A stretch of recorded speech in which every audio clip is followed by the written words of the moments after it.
আমি যখন নামাজে দাঁড়াই শয়তান ডিস্টার্ব করে, হাজার কিছু মনে এনে দেয়, হাজার ভাবনায় আমার মন চলে যায়, কিন্তু আমি তারপরও রবের সন্তুষ্টির জন্য আমি নামাজে দাঁড়িয়ে থাকি। অনেক সময় আমার সূরা ভুল হয়ে যায়, আয়াত ভুল হয়ে যায়। অনেক সময় তো এমনও হয় 2 রাকাত পড়ছি কিনা 3 রাকাত পড়ছি এই টেনশনের মধ্যেও চলে যায়। অনেক সময় এমনও হয় নামাজ পড়া অবস্থায় অজু কি আছে না নাই, ভেঙে গিয়েছে মনে হয়, এই টেনশনও পড়ে যায়। কত রকমের ডিস্টার্ব হয়, কিন্তু প্রত্যেকটা ডিস্টার্ব আমার ভালো লাগে, প্রত্যেকটা জ্বালা আমার ভালো লাগে, প্রত্যেকটা বাঁধা আমার ভালো লাগে। সে জিজ্ঞেস করছে কেন তোর এত বাঁধা ভালো লাগে, বুঝলাম না।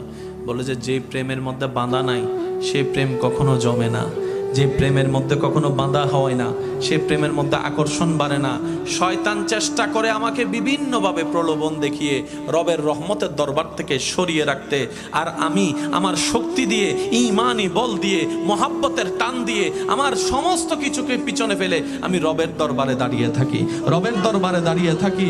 আমাকে শয়তান এমনও পর্যন্ত বলে এত কিছু চিন্তা করলে এমন ইবাদত কি রব কবুল করবে? কখনোই করবে না, এমন টেনশনও ঢুকাই দিয়েছে। তারপরে আমি রুকু করা ছাড়ি নাই, সিজদা দেওয়া ছাড়ি নাই, ওযু করা ছাড়ি নাই, নামাজে দাঁড়ানো ছাড়ি নাই। ভাইরে ভাই শুন, রবের দরবারে দাঁড়িয়ে অন্তর, ব্রেইনে, মনে, শরীরে এমন শান্তি আমি অনুভব করি যেটা পৃথিবীর কোনো কাজে এই শান্তি নাই যেটা রবের দরবারে নামাজের মধ্যে শান্তি পাওয়া যায়। সুবহান।